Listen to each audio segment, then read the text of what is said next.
અંજારના ભુવડ નજીક એક નવી કેમિકલ કંપની બનાવવામાં આવશે, જેની લોક સુનાવણી યોજાઈ, પરંતુ લોક સુનાવણીમાં ભુવડ, ખેડોઈ અને આસપાસના ગામોના રહેવાસીઓએ આ કેમિકલ કંપનીનો સખત વિરોધ દર્શાવ્યો હતો. ભુવડ અને ખેડાઈ મધ્યે ગ્રામસભામાં નક્કી કરાયા મુજબ પ્રથમ મામલતદાર કચેરી અને ત્યાંથી રેલી સ્વરૂપે પ્રાંત કચેરીએ જઈ આ કેમિકલ કંપનીના વિરોધ સાથે સુનાવણી રદ કરાય તેવી માંગ કરવામાં આવી હતી. છતાં પણ લોક સુનાવણી યોજાતા 20 જેટલા ગામોએ વિરોધ દર્શાવ્યો હતો. આ કંપનીના માનવ વસાહત નજીક હોવાથી તળાવો દૂષિત થશે તેમજ ખેતી અને પશુઓને નુકસાન થવાની ભીતિના કારણે વિરોધ કરવામાં આવી રહ્યો હોવાનું જણાવવામાં આવ્યું છે. લોક સુનાવણીની સાથે છીએ સાહેબ, ભલે થાય, અમે રજૂઆતો કરી રહ્યા છીએ. આજે 20 પંચાયતોમાંથી 8 પંચાયતોમાં સરપંચ નથી, એમની ચૂંટણી નથી. એ પણ લેટર મેં તાલુકા પંચાયતનો આપ્યો છે મોકૂફ કરવા માટેનો. હું કલેક્ટર સાહેબ પાસે, ડીસી સાહેબ પાસે બધે રજૂઆત જીપીસીબીમાં કરી ગયો છું કે મોકૂફ રાખવામાં આવે. એના વ્યાજબી કારણો છે.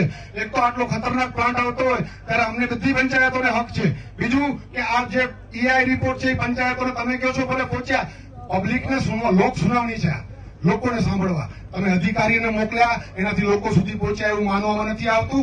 પહેલી વાત કે શરૂઆતમાં અહીંયા જ જો ખોટું હોય, બાજુમાં જ કુદરતી પાણીનું વહેણ છે અહીંયાથી માત્ર 50 મીટરની દૂરી પર, ઈ જો ઈઆઈ રિપોર્ટમાં ન સ્પષ્ટ હોય તો કેટલાય બીજા એવા બાબતો હશે જેની કોઈ ચોખવટ નથી, લોકોને ખબર નથી.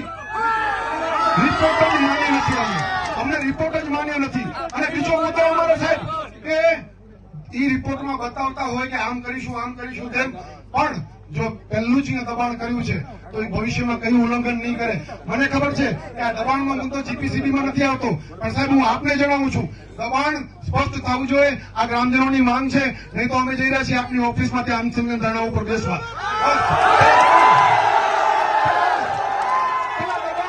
પેલા દબાણની ચોખવટ થાય.